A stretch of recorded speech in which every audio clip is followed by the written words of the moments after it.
Hello, Cole here with another Pokemon Go video. Now today I want to talk about Torchic Community Day and the new moves that have been announced for Blaziken. That would be Blast Burn and also Blaze Kick. So gonna get into that, but just a little bit ago we just got a new announcement for a Raid Week event. So I'm over here on PokemonGoLive.com and it says jumpstart your summer with an extraordinary Raid Week. Trainers, get ready for summer with a special week of events. Prep your best teams and get your raid passes ready for our upcoming extraordinary raid week. To test your battle skills, we have a full week of exciting raids for you to show off your trainer prowess. So after looking at the raid bosses, it seems a little underwhelming, but it could still be good. It's got some good perks. So the event will be Tuesday, May 21st. Till Tuesday, May 28th. That is Pacific time, so check your time zones. So in Tier 1 raids, we're going to have Machop, Slakoth, Shinx, and Bronzor. Tier 2, Misdreavus, Kirlia, Mawile, Feebas, Clamperl, and Bibarel. Tier 3s, Alolan Raichu, Chansey, Scyther, Aerodactyl, and Floatzel. And for Tier 4s, we got Alolan Marowak, Dragonite, Tyranitar, Absol, and Metagross. Also, it says if you're lucky, you may encounter a shiny Bronzor, so that's exciting. Hopefully it'll be boosted in the wild as well as in the raids. I know I'm gonna raid for those because I need to get tons of lower than legendary raids in, so I am totally up for all these raids. So moving on to the next portion, it says bonuses 2 times raid Stardust and 2 times raid XP. I am super excited about that because I am trying very hard to get into the verified level 40 club. So I need all the raids to get my badges up and Stardust for PvP and XP just because I love seeing it just grow. So during this event, there's going to be a raid hour Wednesday, May 22nd from 6 to 7 in your local time. So it says the number of raids of all levels will increase during the event hour. So I feel like this is a little weird because not everyone wants to do these low level raids. I, for one, am very excited for it, and I hope I could get at least a couple people to go with me to do some tier 4s and tier 5s if we come across them. But I personally am down to just go out there alone and do the tier 1, 2, and 3s by myself if I have to. So yeah, I know not everyone can solo tier 3s and 2s or whatever, but it's a good chance to get that shiny Bronzor, and there's a lot of shiny options in there. I mean, I'll raid every single Misdreavus. I'll raid all the Kirlias for future Gallades Community Day, hopefully. Feebas, Clamperl, like all these are potential shinies. Alolan Raichus, I will do every single one of those. Scyther, Aerodactyl, all shinies that I don't have yet. So it's a good opportunity to find good IV shinies if you're willing to spend the raid passes on them. Also, it looks like we're getting an event raid day for Lapras. So it says that for the Americas, Greenland, Europe, Middle East, Africa, and India, we're going to be doing that Saturday, May 25th from 11 to 2 in your local time. And Asia Pacific will be doing it Sunday, May 26th, 11 to 2, their local time.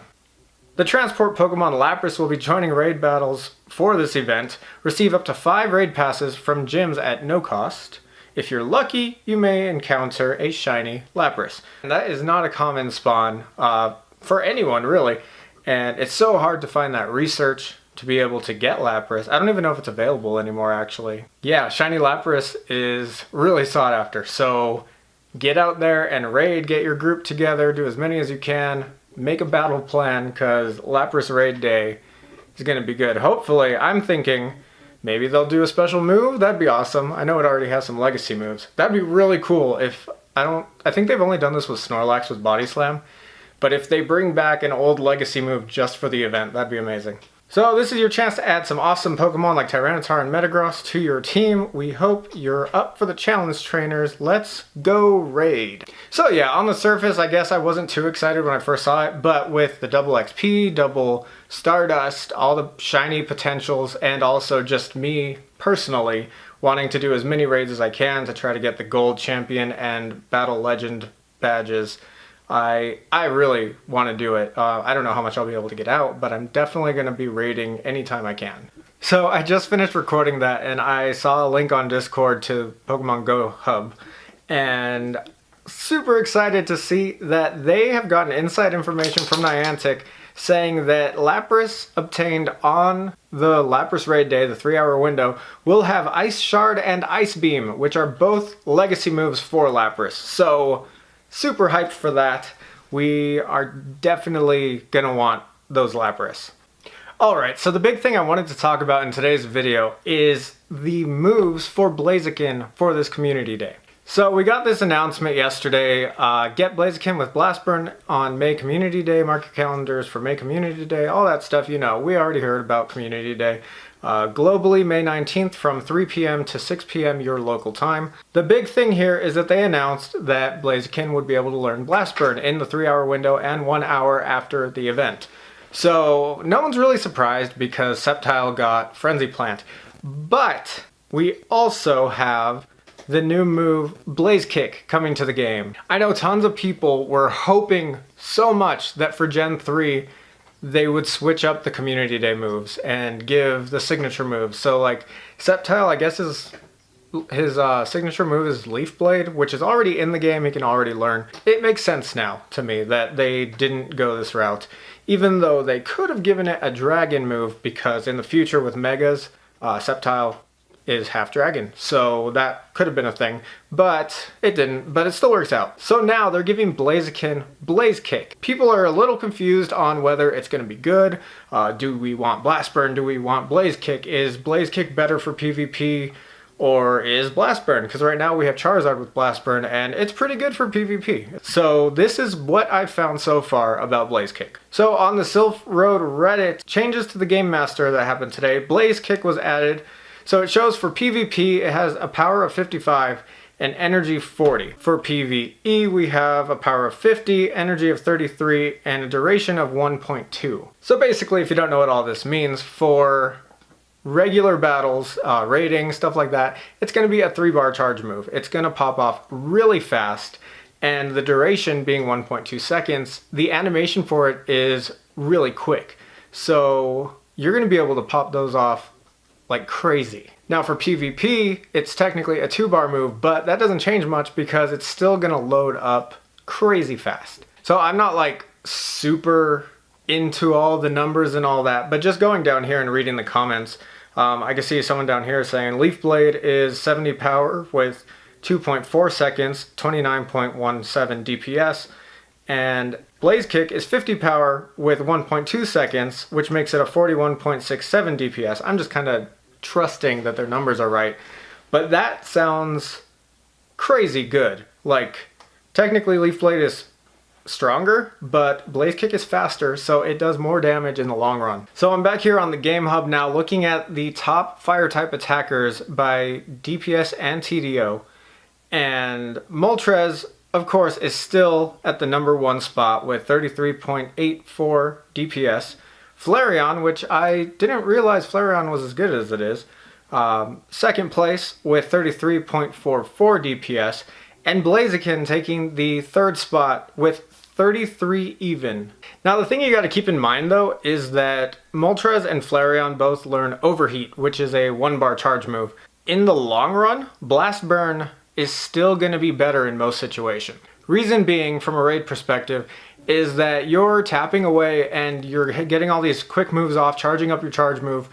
Overheat's just going to take so much longer to load up. You might faint out before you get to pop off your second charge move, or even your first sometimes. But Blaziken with Blast Burn is going to be able to get more charge moves off. So if you can get more charge moves off before you faint, you're obviously going to be doing more damage. Blaze Kick is so much better than people anticipated, and it actually pushes Blaziken up. If you think of it from like all the numbers, Blaziken technically could be the number 1 Fire-type attacker now because of what I just talked about with the 1-bar versus 2-bar charge moves.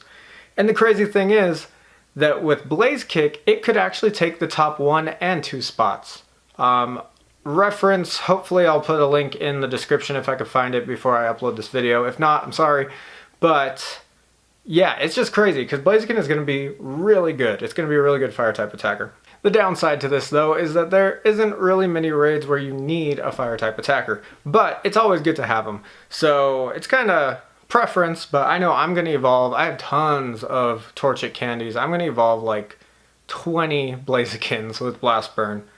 and a few of them I'm gonna specifically do for PvP, and those ones are gonna have Blaze Kick. For the most part, Blaze Kick is gonna be a PvP move, definitely. And I mean, everyone has their different styles of play, but for me personally, I know I'm gonna want, actually, I'm gonna want both, but I'm definitely gonna use the Blaze Kick Blazekins in PvP. So on the topic of PvP, I'm here at pvpoke.com looking at the stats for Blaziken and Combusken, because Combusken is kind of relevant to Great League at least. So if you're looking for the perfect Pokemon for PvP, these are the stats that you're going to be looking for. You're basically going to be wanting to look for a Torchic that will hit 1499 CP as a Blaziken. It'll be at level 19.5, and its IVs will be 1, 15, 15. That is 69%. I actually have a Torchic that hits that, and unfortunately its CP is way too high. So it's not going to be able to be in Great League. I was really bummed out about that. But I am debating, because 1 15 15, 1 attack, 15 defense, 15 HP is still going to be good for Combusken also. So I could get a Combusken up to level 39. That'll be 1500 combat power, and it'll still work. Also, I know I'm talking about this from a Sylph Road tournament side of things, but if we move this over and change it to Ultra League, 1 15 15 will also hit 2499 at level 35. So if you can find a Torchic with these IVs, it's basically going to be your perfect PvP Blaziken or Combusken. And obviously for Master League, you want 100%, 15s all the way across, because there's no limit. Alright, my memory card got full, but hopefully I didn't miss anything during the recording. But yeah, I want to go over here and change this. I know Blaziken will still be available during Nightmare Cup, so let's see how Blaziken will perform compared to the other Pokemon. So here we have the perfect 1499, 1 15 15 Blaziken, just for an idea. So for Nightmare Cup, Blaziken will resist 6 out of 18, it's weak to 4 out of 18, it can hit 7 out of 18 types super effectively. That is with Focus Blast and Blast Burn though, so this is not counting with Blaze Kick. So with Blaze Kick, it'll probably do a little bit better because you'll be able to pop those charge moves off much faster.